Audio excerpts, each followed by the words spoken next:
4.3 희생자들에 대한 배보상을 골자로 한 4.3 특별법 개정안이 국회 법안심사에서 제동이 걸렸습니다. 정부가 공론화를 이유로 사실상 반대 입장을 밝혔습니다. 4.3 생존 수용인들이 71년 만에 무죄 판결을 받았다는 소식에 용기를 얻어 2차 재심을 준비하는 생존 수용인들의 사연을 소개합니다. 제주에서 반출된 압축 쓰레기 11,000톤이 장기간 방치된 가운데 쓰레기 처리 비용만 수십억 원이 들어갈 전망입니다.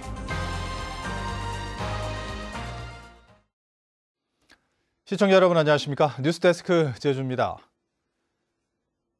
제주 4.3 사건 희생자들에게 국가가 배보상하는 것을 골자로 하는 4.3 특별법 개정안이 국회 상임위원회의 법안심사에서 제동이 걸렸습니다. 정부가 배보상에 앞서 공론화 과정이 더 필요하다며 사실상 반대 입장을 밝힌 것이 결정적이었습니다. 조인호 기자입니다. 여야의 쟁점 법안들을 다루기 위해 열린 국회 행정안전위원회 법안심사 소위원회. 20대 국회에서 발의된 4.3 특별법 개정안 4건도 심사 대상에 올랐습니다. 하지만 의원들은 뚜렷한 결론을 내리지 못했고 언제 다시 논의할지 일정조차 정하지 못했습니다. 관심이 큰 사안인 경우에 한 번의 그 논의 과정을 통해서 통과되는 경우는 거의 흔치 않고요. 합의 처리할 수 있는 구조를 만들기 위해서 서로가 노력을 하는 겁니다.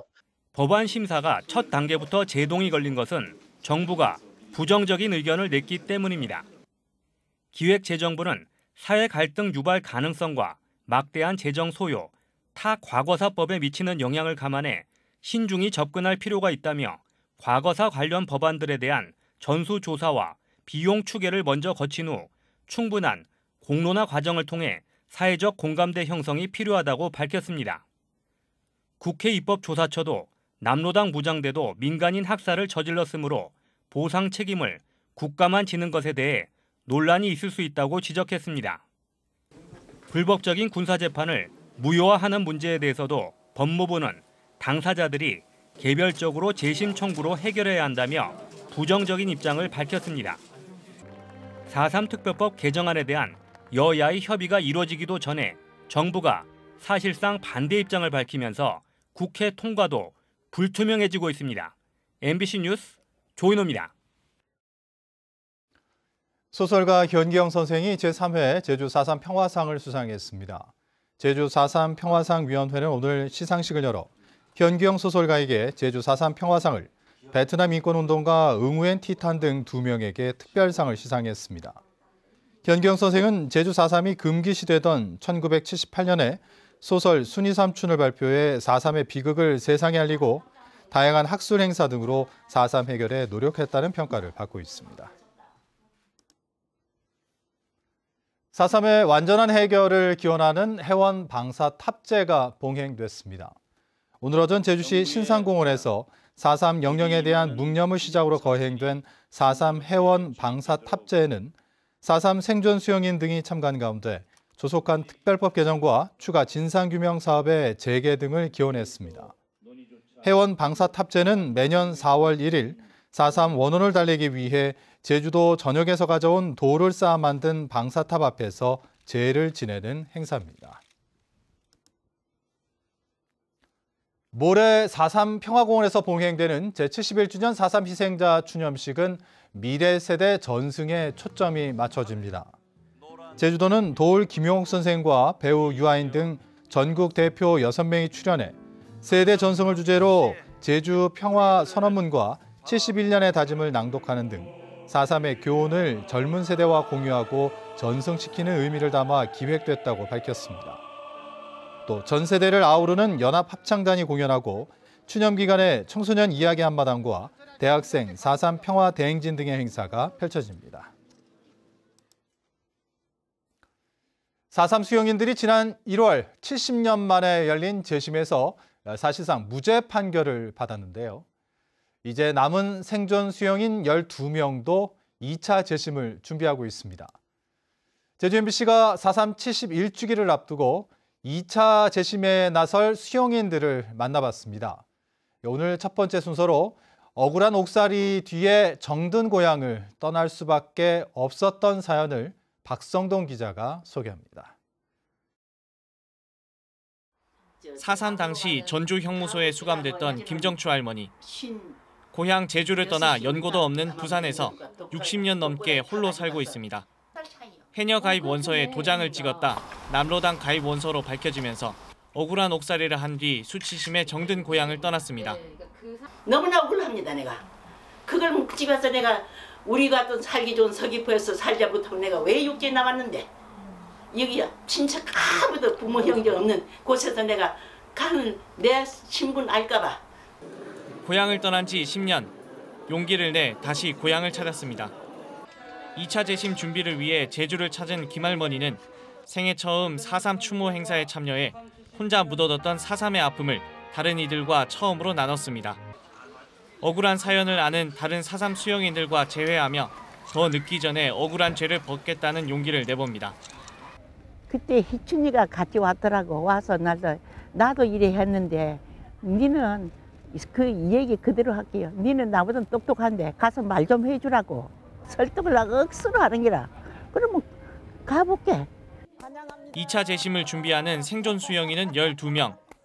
이 가운데 절반 가까이는 김정추 할머니처럼 수용 사실이 알려지는 것이 두려워 정든 고향을 떠나 살고 있습니다. 4.3 수용인들은 억울한 옥살이에 고향마저 떠날 수밖에 없던 아픔의 세월을 아직도 보내고 있습니다. MBC 뉴스 박성동입니다. 제주에서 반출된 압축 쓰레기 가운데 11,000톤이나 처리가 안 된 채로 방치돼 있는데요. 처리 비용에만 수십억 원이 소요될 전망입니다. 김항섭 기자의 보도입니다. 제주시가 2015년부터 도해로 반출한 압축 폐기물 가운데 처리가 안 된 쓰레기는 11,000여 톤. 이 가운데 9,200여 톤은 광양항과 군산항에서 보관 중이고 나머지 1,800여 톤은 필리핀 민다나오 섬으로 수출된 것으로 확인됐습니다. 제주시는 오는 9월까지 23억 원의 예산을 투입해 광양항과 군산항에서 보관 중인 쓰레기를 수거한 뒤 고체 연료를 만드는 업체에 맡길 계획입니다. 폐기물 처리에 대한 조치 명령을 하고 처리 불가로 통보를 해올 경우 제주시가 우선 행정대 집행한 뒤에 환불에너지관리에 구상권을 청구할 예정으로 있습니다. 쓰레기 문제는 지자체 간 갈등으로도 비화될 모양새입니다.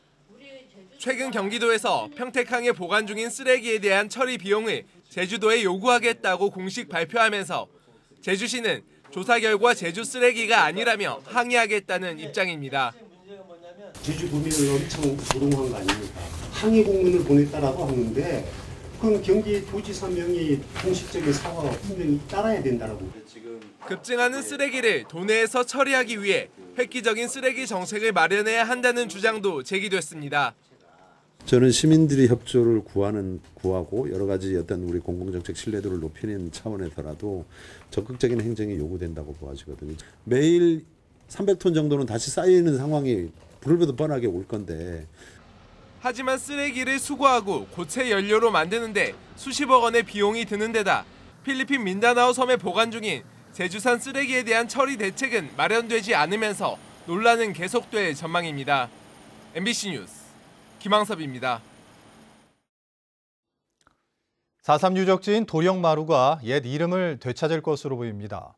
고희범 제주시장은 4.3 해원 방사 탑재에서 4.3의 아픔과 슬픈 역사를 간직한 도령마루가 해태동산이라는 명칭 대신 옛 이름으로 불려져야 한다고 말했습니다.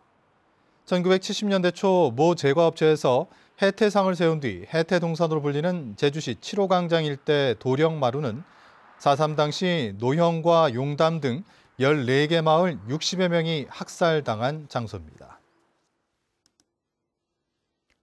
전교조 제주지부는 4.3 71주년을 맞아 성명을 내고 4.3은 당리당략과 이념 논쟁이 아니며 유족과 피해자들에게 합당한 사과와 실질적인 보상이 이루어져야 한다며 정부와 국회는 당장 4.3 특별법을 개정하라고 요구했습니다.